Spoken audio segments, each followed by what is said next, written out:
So I'm going to answer a question I've gotten a ton. Number one, probably quarterback that's brought up who's not, Derek Carr or Lamar or Aaron Rodgers is either Anthony Richardson or CJ Stroud, right? A couple guys coming out of college. And my first reaction, like a lot of yours, is going to be no rookie quarterbacks. Don't do it. We can't develop a quarterback. We don't have the right coach. That's my gut too. My gut is, dude, just cut the check. Pay a veteran, get somebody in here who can play. We have a win now roster. You're going to bring in all of the learning curves of a rookie. We had a staff that either we took the wrong guy or we messed him up. So either way, it didn't go right with the guy that we just took. And the last staff took a guy number 3 overall as well. And he just went 5 for 15 with 40 yards and 2 picks in a win, albeit for the Carolina Panthers. So doesn't leave you with a feeling great about taking a rookie quarterback. But I'll say this, the quarterback that is eventually, if I do see a Jets Super Bowl in my life, the quarterback that hoists that trophy is most likely going to have to be drafted by the Jets. That's how it goes. If you look around the league, look at the quarterbacks that are, having their team in contention in our conference. Patrick Mahomes, Josh Allen, Joe Burrow, Lamar Jackson, Justin Herbert, possibly Trevor Lawrence in a year or two. Those guys were all drafted by their team. Why? Because really good, great quarterbacks in their prime don't become available in free agency.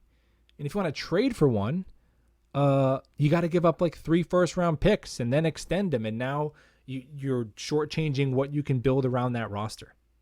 There's a few examples like Drew Brees and Brett Favre, but those teams acquired them before they were known commodities, so they didn't have to pay a king's ransom. Most 80-85% of the trophies that are won in modern football are quarterbacks that team drafted. So eventually we're going to have to do that. Now, would I do it this year? Well, it depends. Let's say hypothetically we're picking at 13. That looks like where we're going to pick. And the Jets quarterback 1, Joe Douglas and Salas or whoever's like the teams, the brass, their QB1 is there at 13. And we've already signed a veteran. Do you draft him? Why not? Why not? And it hurts because that could be an offensive tackle. That could be a position that plays right away on a competitive team. I understand that. But if, what did Mahomes fall to? Out of the top 10? If they think that's what they're getting, now nobody's Mahomes, but if they think they're getting, a guy who could be a top 8 quarterback, you pull the trigger.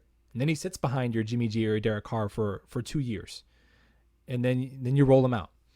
And you play the long game. And look, if we don't trust this GM or this staff to address that position at all, then you fire him. Fire him now, because you can't live that way. It's the most important position in sports. And if you don't think JD should have another shot at taking a quarterback, or Saleh and company shouldn't have another shot at developing a quarterback, then fire him now and get people in here who can.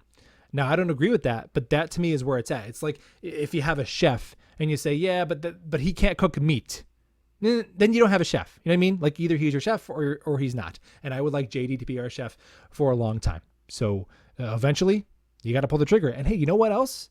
I don't plan on picking higher than 13th for a while.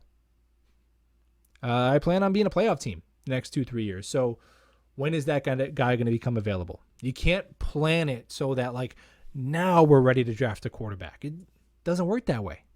Either the guy is there or he's not. Now, I'm not taking one just to take one. If he ain't there, your number one guy ain't there, whatever, then you just follow your board. But if the board aligns and other teams pass on who you think could be that dude, you take him and you figure everything else out after that. In terms of who I like, I don't know. I thought Josh Rosen was going to be great. So who cares what I think? But if JD thinks he's that dude, pull the trigger and we'll talk ball soon.